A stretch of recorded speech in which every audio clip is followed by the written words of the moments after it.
I guys, big boss ಮನೆಯಲ್ಲಿ ಈಗಷ್ಟೇ ಒಂದು ಟಾಸ್ಕ್ ಮುಕ್ತಾಯ ಆಗಿದೆ. ಆ ಒಂದು ಟಾಸ್ಕ್ ಹೆಸರು ಬಂದು ಭಾರ ಹೊರುವ ಭಾರ ಅಂತ.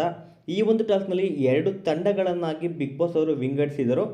ಮನೆ ಮಂದಿಗೆ ಆ ಒಂದು ಆಪ್ಷನ್ ಕೊಟ್ಟಿರ್ತಾರೆ, 2 ತಂಡಗಳನ್ನು ನೀವೇ ರಚನೆ ಮಾಡಿಕೊಳ್ಳಿ ಅಂತ. ಸೊ ಅದೇ ರೀತಿ 2 ತಂಡಗಳನ್ನು ರಚನೆ ಮಾಡಿಕೊಂಡಿದ್ದಾರೆ.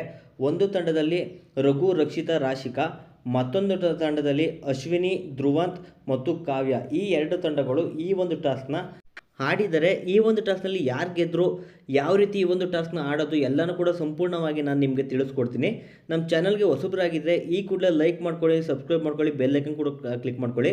ನಂತರ ಈ ಒಂದು ಸೀಸನ್ 12ರಲ್ಲಿ ಯಾರು ಗೆಲ್ಲಬೇಕು ಅಂತಂದರೆ ಅವ್ರ ಹೆಸರನ್ನು ಕೂಡ ಕಮೆಂಟ್ ಮಾಡಿ. ಯೂಟ್ಯೂಬ್ಗಿಂತ ಮುಂಚೆನೇ ಅಪ್ಡೇಟ್ಗಳನ್ನ ತಿಳ್ಕೋಬೇಕು, ಈ ಒಂದು ಟಾಸ್ಕ್ನಲ್ಲಿ ಯಾರು ಗೆದ್ದರು ಅನ್ನೋದು ಕೂಡ ತಿಳ್ಕೋಬೇಕು ಅಂತ ಅಂದರೆ ಟೆಲಿಗ್ರಾಮ್ ಚಾನಲ್ಗೆ ಜಾಯ್ನ್ ಆಗಿ, ಲಿಂಕು ಡಿಸ್ಕ್ರಿಪ್ಷನಲ್ಲಿದೆ. ಹೌದು ಗೈಸ್, ಈ ಒಂದು ಟಾಸ್ಕ್ನ ಭಾರ ಹೊರುವ ಭಾರ ಈ ಒಂದು ಟಾಸ್ಕ್ನ ನೀಡಿದ್ದಾರೆ. ಇದರಲ್ಲಿ ಮೊದಲನೇದಾಗಿ ಯಾವ ರೀತಿ ಟಾಸ್ಕ್ ಆಡೋದು ಅಂದರೆ, ಆ ಒಂದು ಕಾಯಿಯ ಒಂದು ಮೂಟೆ ಏನಿದೆ ಆ ಒಂದು ಮೂಟೆ ತುಂಬಾ ಭಾರವಾಗಿರುತ್ತೆ. ಸೊ ಒಂದು ತಂಡದಿಂದ ಇಬ್ಬರು ಆ ಒಂದು ಮೂಟೆನ ಎತ್ತಿಡ್ಕೋಬೇಕಾಗಿರುತ್ತೆ. ಸೊ ಮತ್ತೊಬ್ಬರು ಸೊಂಟಕ್ಕೆ ಬೆಲ್ಟ್ನ ಕಟ್ಕೊಂಡು, ಸೊ ಅಲ್ಲಿ 5 ಏನು ಒಂದು ಪೋಡಿಯಮ್ಗಳಿದ್ದಾವೆ, ಆ ಒಂದು ಪೋಡಿಯಂ ಮೇಲೆ ಬಾಲು ಮತ್ತು ಬಾಲ್ ಬ್ಯಾಲೆನ್ಸಿಂಗ್ ಆಗೋಕ್ಕೆ ಒಂದು ರೀತಿ ಕಂಬದ ರೀತಿ ಇರುತ್ತೆ. ಆ ಒಂದು ವಸ್ತುಗಳನ್ನ ಅಲ್ಲಿ ಇಟ್ಟಿರ್ತಾರೆ. ಯಾರು ಆ ಒಂದು ಪಟ್ಟಿನ ಕಟ್ಕೊಂಡಿರ್ತಾರೆ ಅಂದರೆ ಸೊಂಟಕ್ಕೆ ದಾರನ ಕಟ್ಕೊಂಡಿರ್ತಾರೆ, ಅವರು ಕೋಲಿನ ಸಹಾಯದ ಮೂಲಕ ಆ ಒಂದು ಬಾಲು ಮತ್ತು ಆ ವಸ್ತು ಏನಿದೆ ಅದನ್ನ ತಂದು ಅಲ್ಲಿ ಬ್ಯಾಲೆನ್ಸ್ ಮಾಡಬೇಕಾಗಿರುತ್ತೆ. ಈ ರೀತಿ ಯಾರು ಅತಿ ಕಡಿಮೆ ಸಮಯದಲ್ಲಿ ಬ್ಯಾಲೆನ್ಸ್ ಮಾಡ್ತಾರೆ ಅವರು ಈ ಒಂದು ಟಾಸ್ಕ್ನ ಗೆದ್ದು ಫಿನಾಲೆ ತಲುಪೋ ಒಂದು ಅವಕಾಶನ ಪಡ್ಕೋತಾರೆ ಅಂತ ಬಿಗ್ ಬಾಸ್ ಅವರು ಹೇಳಿರ್ತಾರೆ.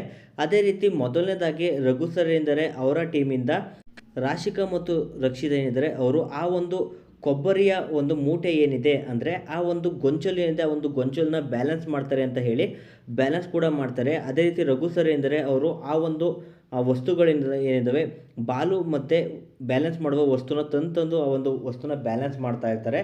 ಸೊ ಕೊನೆಯದಾಗಿ ಬ್ಯಾಲೆನ್ಸ್ ಮಾಡಿ ಇವರ ಒಂದು ಆಟ ಮುಗಿಯುತ್ತೆ. ನಂತರ ಅಶ್ವಿನಿ ಅವರ ತಂಡ ಬರ್ತಾರೆ ಅಂತ ಹೇಳ್ಬೋದು. ಅವರ ಒಂದು ತಂಡದಲ್ಲಿ ಕಾವ್ಯ ಮತ್ತು ಅಶ್ವಿನಿ ಮೇಡಮ್ ಆ ಒಂದು ಕಾಯಿಯ ಗೊಂಚಲನ್ನ ಬ್ಯಾಲೆನ್ಸ್ ಮಾಡ್ತಾ ಇರ್ತಾರೆ, ಅಂದರೆ ಎತ್ತಿ ತಲೆ ಮೇಲೆ ಇಟ್ಕೊಂಡು ಅವರು ಆ ಒಂದು ವೆಯ್ಟ್ನ ಕಡಿಮೆ ಮಾಡ್ತಾ ಇರ್ತಾರೆ. ಧ್ರುವಂತ್ ಅವರು ಹೋಗಿಯಲ್ಲಿರುವಂಥ ಬಾಲು ಮತ್ತು ಬ್ಯಾಲೆನ್ಸ್ ಮಾಡುವ ವಸ್ತುನ ತಂದು ಆ ಒಂದು ಪೋಡಿಯಂ ಮೇಲಿಟ್ಟು ಬ್ಯಾಲೆನ್ಸ್ ಮಾಡ್ತಾ ಇರ್ತಾರೆ.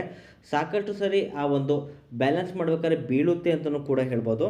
ಬಿದ್ದರೂ ಕೂಡ ಛಲ ಬಿಡದೆ ಆ ಒಂದು ಟಾಸ್ಕ್ನ ಕಂಪ್ಲೀಟ್ ಮಾಡಲೇಬೇಕು ಅಂತ ಅವರು ಕೂಡ ಆಡ್ತಾ ಇರ್ತಾರೆ.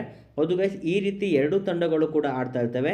ನಂತರ ಆ ಒಂದು ಕಾಯಿಯ ಗೊಂಚಲು ಏನು ಇಟ್ಕೊಂಡಿರ್ತಾರೆ ಅವರು ಇಟ್ಕೊಳ್ದೇ ಇರೋ ಹಾಗೆ ಆಪೋಸಿಟ್ ತಂಡದಿಂದ ಇಬ್ಬಿಬ್ಬರು ಬಂದು ಆ ಒಂದು ಅವರಿಗೆ ಅಂತಲೇ ಒಂದು ಸ್ಪಾಂಜ್ ಬಾಲ್ನ ಕೊಟ್ಟಿರ್ತಾರೆ, ಅದರಲ್ಲಿ ಹೊಡೆದು ಅವ್ರನ್ನ ಬೇಕಿದ್ರೆ ಡಿಸ್ಟ್ರ್ಯಾಕ್ಟ್ ಮಾಡ್ಬೋದು. ಅಂದರೆ ಆ ಒಂದು ಗೊಂಚಲನ್ನ ಇಟ್ಕೊಳ್ದೇ ಇರೋ ಹಾಗೆ ನೆಲಕ್ಕೆ ಬೇಕಿದ್ರೆ ಬೀಳಿಸ್ಬೋದು. ಈ ರೀತಿಯಾಗಿ ಈ ಒಂದು ಟಾಸ್ಕ್ನ ನೀಡಿದರು. ಈ ಒಂದು ಟಾಸ್ಕ್ನಲ್ಲಿ ರಘು ಸರ್ ಅವರ ತಂಡ ಗೆದ್ದಿದೆ. ಸೊ ಇವರ 3 ಜನದಲ್ಲಿ ಯಾರು ಫೈನಲಿಸ್ಟ್ ಆಗಬೇಕು ಅಂತ ಒಮ್ಮತ ಬರೋದಿಲ್ಲ ಅಂತ ಅನಿಸುತ್ತೆ.